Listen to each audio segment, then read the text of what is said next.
P block. P ব্লকের কটা জায়গা? একটা হলো নাইট্রোজেন অ্যান্ড তার পরিবার। আচ্ছা, তারপরে হলো মানে 15তম শ্রেণী, তারপরে 16তম শ্রেণী, 16তম শ্রেণী,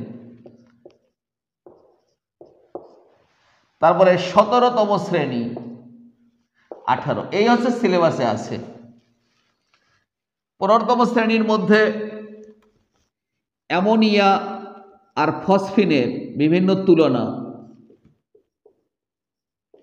স্ফুটনাঙ্ক, দ্রাব্যতা, ক্ষারকীয়তা, এই জায়গাগুলো ইম্পর্ট্যান্ট। আচ্ছা, ফসফরিক অ্যাসিডের H3PO4, H3PO3, H3PO2, এখান থেকে ক্ষারগ্রাহিতা, সঙ্গে সঙ্গে এখানে সোডিয়াম হাইড্রক্সাইড দিলে কি হবে সেই সম্বন্ধনীয় কোষের প্রত্যেকটার সঙ্গে, এবং তার তুলনা। Na3PO4 বা Na2HPO4 এটা আম্লিক লবণ,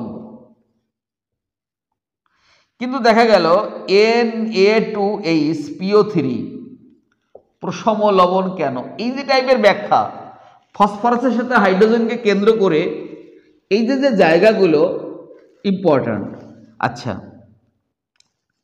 কপারের সাথে নাইট্রিক অ্যাসিডের বিভিন্ন টাইপের রিয়াকশন, জিঙ্কের সাথে সোডিয়াম হাইড্রক্সাইড, আচ্ছা, তারপরে নাইট্রাইটের যে রিয়াকশনগুলো, তারপরে অতিরিক্ত মানে এক্সেস NCl3 এর সাথে বা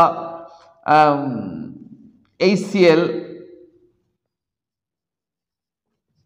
NH3, আবার এটা অতিরিক্ত, এটা HCl, এই টাইপ অফ রিয়াকশন, বলয় পরীক্ষা, nitroso pentaaqua nitroso ferrous sulphate, urea, nitrolim, Nessler বিকারক, এই যে যে জায়গাগুলো, এগুলো তো চোখে পড়বে, টেস্ট পেপারেও আছে। 16তম শ্রেণীতে একটু কম আসবে। 16তম শ্রেণীতে থেকে তোমরা সালফারের জায়গাগুলো H2SO4, H2SO3, এর মধ্যে এটা লঘু হলেও এর কিন্তু আম্লিকতা তীব্রতা বেশি, এর কম। স্পর্শ পদ্ধতিতে সালফিউরিক অ্যাসিড, সেখানে যে SO3 এর সঙ্গে H2SO4 এর রিয়াকশানে কি হবে, বা স্পর্শ পদ্ধতির আরও ব্যাপার, এটা খুব ইম্পর্ট্যান্ট। তারপর সালফিউরিক অ্যাসিড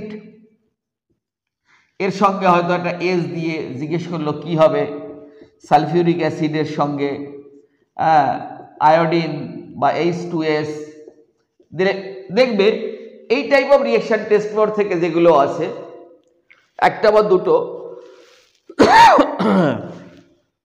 ধরে ধরে এগুলো করবে।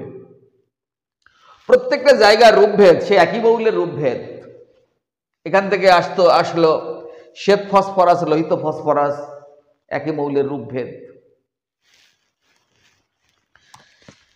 P4 P8,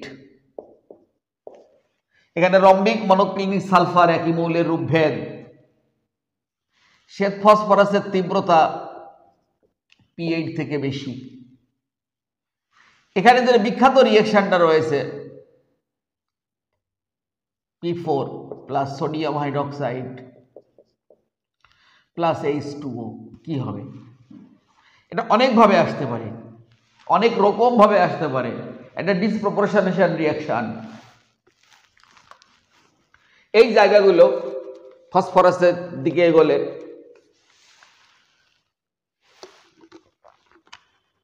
হাতে শ্বেত ফসফরাস লাগলে কপার সালফেট দ্রবণ দ্বারা, হাতে শ্বেত ফসফরাস লাগলে কপার সালফেট দ্রবণ দ্বারা ধুইয়ে দিতে হয় কেন? আচ্ছা, সালফারের মোটামুটি এগুলোই, এর সঙ্গে টেস্ট বারে যদি কোনো ছোট ছোট রিয়াকশন দেখা যায় সেগুলো পড়বে।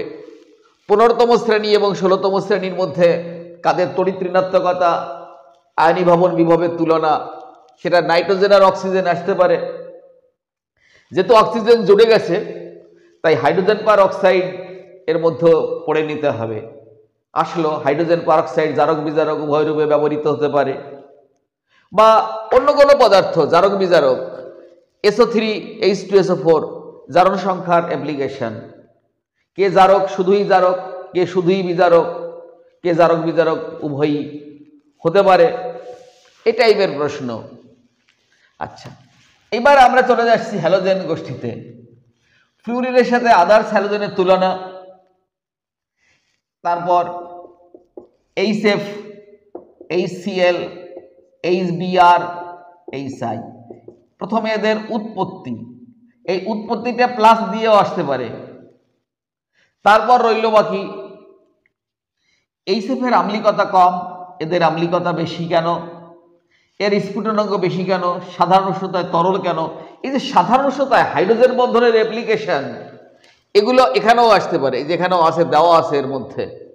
সাধারণ উষ্ণতায় জল তরল কিন্তু H2S গ্যাসীয় কেন, সাধারণ উষ্ণতায় HF তরল কিন্তু HCl গ্যাসীয় কেন, হাইড্রোজেন বন্ধনের অ্যাপ্লিকেশন। এইগুলো পি ব্লকের একটা বড় জায়গা, এগুলো তোমরা খুব ভালো করে পড়বে।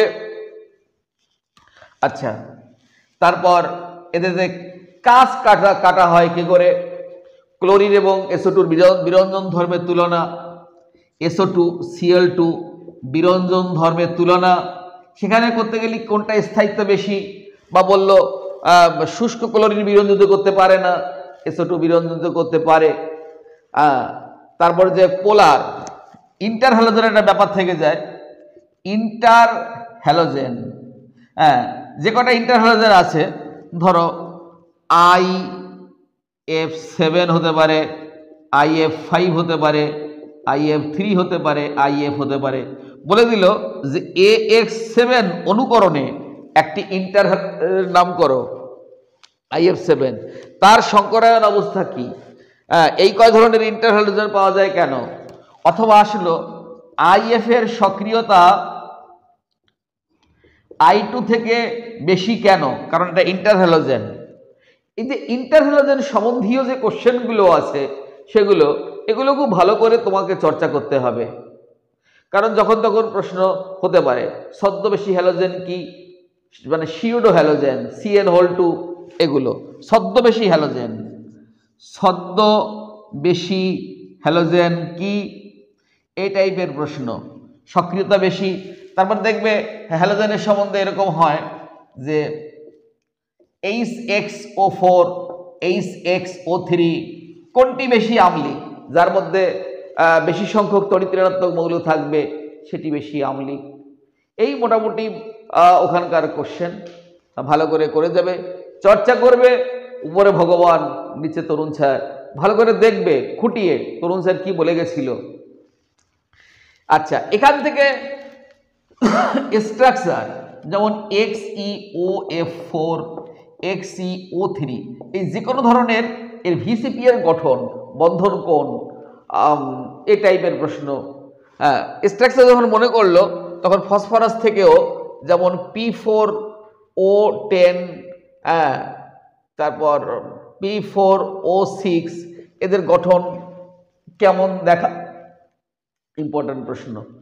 আচ্ছা, আর এদের মধ্যে দেখবে Xe সঙ্গে জলের বিভিন্ন টাইপের রিয়েকশন আছে, বা XeF4 এর সঙ্গে SbF5 এর রিয়েকশন, বিভিন্ন টাইপের রিয়েকশন আছে। রিয়েকশনগুলো তো টেস্টে তোমাকে একটু ওরিয়েন্টেড হতেই হবে।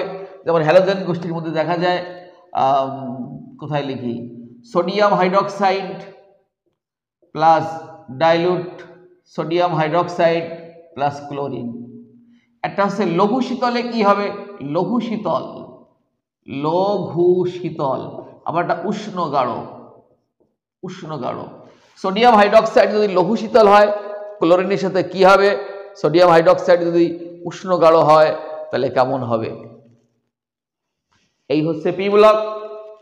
তাহলে আমি আজকে একটা বড় পি ব্লকটা সবার কাছে একটু ভয়ের, তা আমি খুব কম সময়ের মধ্যে পি ব্লকের কথাগুলো বলে গেলাম। সম্ভব হলে আমার কথাগুলো একটু ভালো করে মিলিয়ে দেখো। এখান থেকে কারণ দর্শাও একটা কোশ্চেন থাকে, অমুকের এটা হয় না কেন, তমুকের তাই হয় কেন, এরকম একটা দুটো কোশ্চেন থাকবে। একটা কোশ্চেনের মধ্যে ছোট প্লাস দিয়ে থাকবে। তারপর ব্যাখ্যামূলক কোশ্চেন, গঠন থাকতে পারে, সংকরায়ন থাকতে পারে, তুলনা থাকতে পারে, ঘরের উষ্ণতায় কি করে ক্লোরিন গ্যাস প্রস্তুত করবে, এই টাইপের কোশ্চেনগুলো থাকতে পারে। একটা রিয়াকশন বলে দিল SO3 + H2SO4 হট কোশ্চেন দিয়ে কি হবে, দেখবে এই টাইপের কোশ্চেন তোমাদের আছে। আণবিক হাইড্রোজেন বন্ধনের কোনো অ্যাপ্লিকেশন তোমাকে দিয়ে দিল। 3টে চ্যাপ্টার আমার হয়ে গেল।